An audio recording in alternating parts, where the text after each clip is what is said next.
Akkam jirtu kabajamoota fi jaalatamtoota hordoftoota biiftuu Oroo bakkuma jirtanitti nageenyi keenya kan kabajaatiif kan jaalalaa isin haa ga'u isiniin jenne taansuudhaan oduu sa'aa kana qabannee dhiyaannee jirra. Hangadhuma sagantaa kanaatti nu wajji turaan affeerraa kenna kun biiftuu Oroodha keessan jajjabeeffadha. Laayik sheer godhuu hin dagatina kallattimaan gara mata duree oduu amma qabadhetti yeroo dabru oduun jalqaba. Itiyoophiyaan Eertiraa akeekkachiiftee jirti. Itiyoophiyaan Eertiraa akeekkachiisuu hordofee haalli nageenya kaaba Itiyoophiyaatti fi akkasumas Itiyoophiyaa fi Eertiraa gidduu jiru rakkoo hamaa keessa galuu danda'a jechuudhaan sodaan guddaan uumamee jira. Gama biraatiin immoo Itoophiyaan humna waraanaa guddaatii fi akkasumas meeshaalee waraanaa baay'ee fi gurguddaa gara kaaba Itoophiyaa fe'aa jirti. Kun immoo haala nageenya kaaba Itoophiyaatii fi Itoophiyaa fi Eertiraa gidduu jiru rakkoo hamaa keessa seensisuu danda'a jechuudhaan hedduun tilmaama kennanii jiru. Hedduunis qeeqanii jiru. Dabalata odeeffannoo kana qabadhee jira isin biraan gaha. Oduun itti aanu oduu oolmaa Oromiyaati. Oduu oolmaa Oromiyaatti lolli loltoota mootummaatiif waraana bilisummaa Oromoo gidduutti godinaalee Oromiyaa hunda keessatti gaggeeffamaa jiru akkuma itti fufetti jira. Mootummaan humna guddaa bobbaasuun bakkoota hedduurraa neetwoorkii balleessuun karoora waraana bilisummaa Oromoo guutuu Oromiyaa keessaa baatii lamatti qulqulleessuu jedhuun sakattaa gaggeessaa jiru cimsee itti fufee jira. Maqaa sakattaa waraana bilisummaa Oromoo dahoo godhatuunis miidhaan humni waraana mootummaa namoota nagaa irratti raawwataa jiru qabeenya uummataa irratti geessaa jiru mee itti fufuu maddeen odeeffannoo garaagaraa ifoomsanii jiru. Kun akkuma jirutti ta'e waraana bilisummaa Oromollee humnoota maqaa sakattaa waraana bilisummaa Oromoo jedhu bobba'an kana irratti tarkaanfii fudhataa jiru cimsee itti fufuun hedduu hojiin ala taasisee hedduu booji'uun meeshaalee waraanaa hedduu sirraa hiikkatuun injifannoo irratti argatu beeksisee jira. Guutuu oduu kanneeniitiif kan biroo wajjin isin wajjin katuru ani Bariisoo Ganamooti. Guutuun oduu wal duraa duuban akka itti aanu kanatti isiniif dhiyaata. Wajjin turuudhaan itti booharan affeerraa kenna. Affeeramtanii jettu itti booharaa. Guutuun oduu wal duraa duuban kunooti. Duumessi waraanaa kaaba Itiyoophiyaatii fi Itiyoophiyaa fi Eertiraa gidduutti jiru akkaan waan cimee fakkaata. Itiyoophiyaan humna qabdu hunda gara kaaba Itiyoophiyaatti geessaa jirti. Raayyaan ittisa biyyaa iziin hundi gara kaaba Itiyoophiyaatti akka socho'u ajajni darbe jedhamee jira. Haaluma kanaan humni guddaa fi meeshaalee waraanaa gurguddaan taankii kan biroollee gara kaaba Itiyoophiyaatti geeffamaa jira. Gocha wal fakkaataa akkanaa kana Itiyoophiyaan irra deddeebi'uun taasisaa turte. Ammas haaluma kana dura baratameen humna guddaa fi humna waraanaa yookaan meeshaalee waraanaa gurguddaa hedduu garas fe'aa jirti. Kana duras qophii xumurree jirra. Ajaja eegaa jirra. Haleellaa raawwatuu qofatu nu hafe jechuudhaan Eertiraa irratti haleellaa raawwatuuf qophiin xumuramuu ajajoonni waraana mootummaa irra deddeebi'uun nuuf himaa turan. Kana hordofuudhaan Itiyoophiyaan boru Eertiraa irratti haleellaa raawwatti. Iftaan Eertiraa irratti haleellaa raawwatti jechuudhaan hedduun eegaa turanis hin taane. Haaluma wal fakkaatuun dhimma buufata galaana diimatiin wal qabate buufata Asab Itiyoophiyaaf deebifna jechuudhaan mootummaan Itiyoophiyaa waggaa lamaa ol yeroo kaan galaanoo jedhanii sirbisiisuun yeroo kaan immoo dibbee waraanaa dha'uudhaan uummatatti himaa turan. Garuu buufanni galaanaa waggaa lamaa oliif ni finna jedhan hin dhufne. Ammas haala adda ta'ee fi bifa haaraan meeshaa waraanaa gurguddaa gara kaabatti fe'uu fi humna guddaa gara kaabatti geessuun itti fufee jira yookaan jalqabamee jira. Gochi amma Itoophiyaan raawwataa jirtu kun akkuma baratame ayyandaa burjaajjitii fi waca uummataaf gadi baasuudha moo dhuguma gara lolaa seenuu fi kan jedhu hedduu biraa ka'aa jira. Gama biraatiin immoo Itoophiyaan Eertiraa akeekkachiiftee jirti. Eertiraan loltoota ishii lafa Itoophiyaatti seensifte hatantamaan Itoophiyaa keessaa akka baaftu akeekkachiiftee jirti. Xalayaan ministeera dhimma alaa Itoophiyaan barreeffamee fi mallattoo ministeera dhimma alaa Geediyoon Ximootiyoos PhD ofirraa qabu Eertiraan loltoota ishee Itoophiyaa keessa tursiisuun kan dubbii hammeessu ta'uu ibsee jira. Xalayaan kun immoo dhugaa ta'uu dubbii himaane ministeera dhimma alaa Itoophiyaa Ambaasaadar Nabiyaat Geetaachoo BBCf mirkaneessee jira. Xalayaa Eertiraaf barreeffame kanaan wal qabate yaadonni garaagaraa qaamolee garaagaraa irraa ka'anii jiru. Yaadonni lama gurguddoon kan ka'an tokko xalayaa kana barreessuun waraana labsuudha jechuudhaan yaadni kan itti kenname yoo ta'u, inni lammaffaan immoo loltoonni Eertiraa yeroo lola kaaba Itoophiyaa seenanii loltoota Itoophiyaa waliin Tigraay keessatti lola gaggeessaa turan. Loltoota raayyaa ittisa biyya Itoophiyaa waliin waloodhaan lola gaggeessaa turan kana loltoonni Eertiraa Itoophiyaa yookaan daangaa Itoophiyaa cabsanii gara Itoophiyaa hin seenne jechuun waakkatamaa ture. Akka turuudhaan loltoota Eertiraa kana waamichi taasifamee loltoota Itoophiyaa gargaaruun lola Tigraay keessatti gaggeeffamaa ture irratti kan hirmaatan ta'uu ofii isaaniitti himanii turan. Dhibbana immoo muummichi ministeera Itoophiyaa isa kana dagatee yookaan duubatti dhiisuudhaan Loltoonni Eertiraa yeroo lola kaabaa gara naannoo Tigraay seenuudhaan Aksuumitti haleellaa raawwatu lubbuu namoota nagaa hedduu galaafatu akkasumas bakka irraa bakkatti socho'uun saamichaa fi akkasumas gidiraa garaagaraa uummata Tigraay irratti dhaqqabsiisan jechuudhaan dubbatee jira. Haasaan tibbana muummichi ministeera Itoophiyaa paarlaamaa irratti taasise haasaa kana dura taasiseen kan wal faallise ta'ee jira. Kana dura loltoonni Eertiraa naannoo Tigraayitti hin seenne jedhaa ture. Amma immoo seenan jechuudhaan dubbata. Kun immoo burjaajii uumuu ta'ee jira. Muummichi ministeera Itoophiyaa haasaa wal'aawaa kana taasisu maaliif barbaachise jechuudhaan hedduun gaafii gaafatanii jiru. Xiinxalaa siyaasaa Jawaar Mohaammed dabalatee namoonni hedduun yaada kana qeeqanii jiru.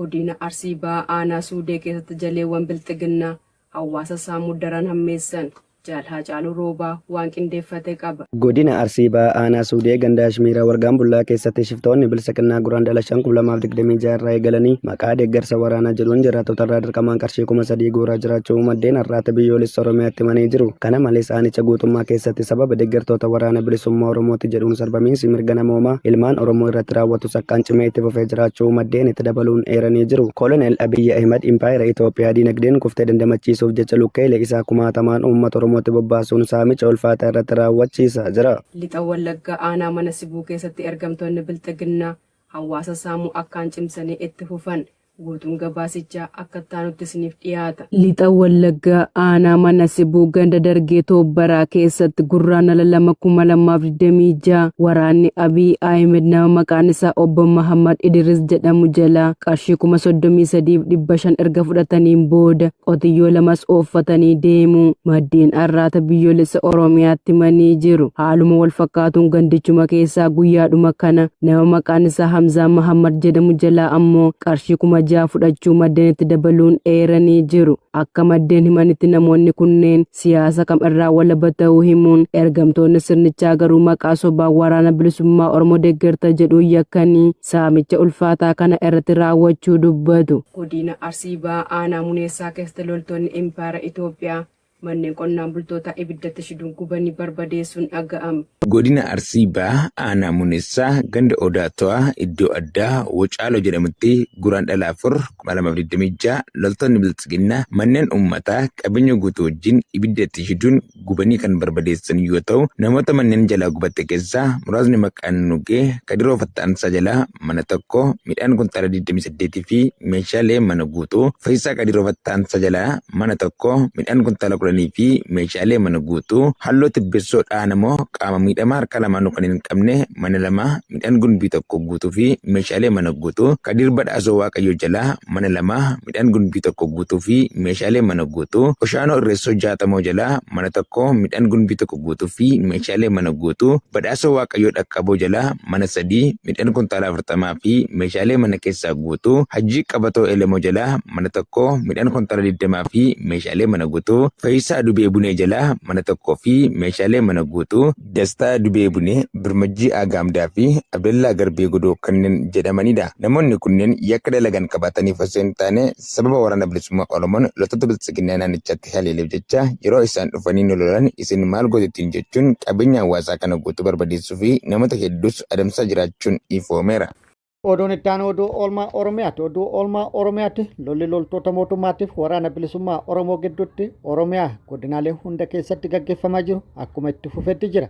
Waraanni bilisummaa Oromoo loltoota mootummaa maqaa sakattaa waraana bilisummaa Oromoo jechuudhaan bobbaate irratti bakkoota garaagaraatti hattee hidhuudhaan tarkaanfii fudhataa jiru cimsee itti fufuu beeksisee jira.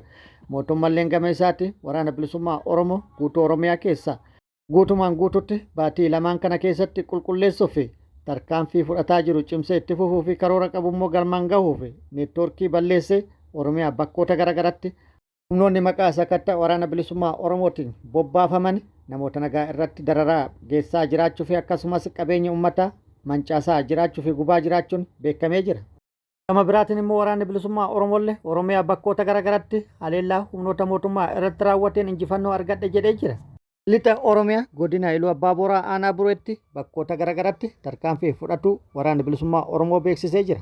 Wabboon wabii saba Oromoo zoonii lixaa godina Matakkal Aanaa Waambaraa godina Iluu Abbaa Booraa Aanaa Buree akkasumas wabboon zoonii Arsadee godina Kibba Lixa Shaggar Aanaa Tolee keessatti ergamtoota impaayeraa irratti tarkaanfii laalessaa fudhachuu beeksise. jechuun guraandhala torba 2026 godina kibba lixa shaggar aanaa tolee keessatti barii barraaqarraa eegaluun waraana murna gabroonfataa maqaa sakattaa woboo jedhuun gandoota kanneen akka maallimmaa fi tummee bakka addaa cirfaa maaramii qoochee akkasumas ganda dhukaa keessa bobbaate irratti tarkaanfii barsiisaa fudhateen diina hedduu du'aa fi madoon adabuun meeshaalee waraanaa danuu irraa hiikachuun moonaa qabsoo bilisummaa Oromoof oolchee jira. Tarkaanfii ilaalessaa woboon lukkeelee diinaa irratti fudhate kanaan ergamtoonni impaayeraa madoo cimaa qaban hospitaala magaalaa Baantuu keessatti heddummatanii humna ogeessota fayyaa ol ta'uurraa kan ka'e wal'aansi hanqatee gara magaalaa Walisootti ergamanii jiraachuun baramee jira. Humni biltsiginnaa tarkaanfii gootichi abdiin saba Oromoo fudhate kanaan goolama keessa galuun boqonnaa dhabanii olii fi gadi fiigaa turuun ifoomee jira. Akkasumas abdii fi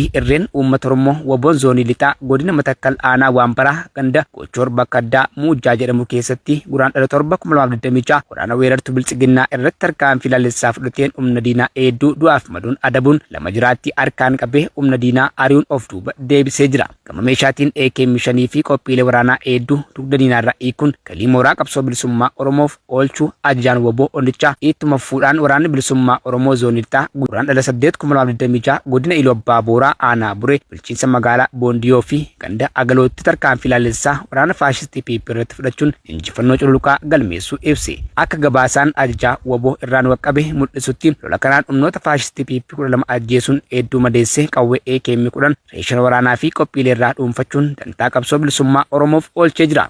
Kabajamoota fi jaalatamtoota hordoftoota biiftuu Oroo oduun ammaaf qabadde kana hanga ammaa kana guutuu oduu wajjin isin wajjin ka ture ani Bariisoo Ganamoota hanga yeroo itti aanutti deebinee wal agarrutti nageenyi rabbi isiniif haa baay'atu nagaatti nu turan hawwii kenna hanga deebinee wal agarrutti nagaatti nu turan.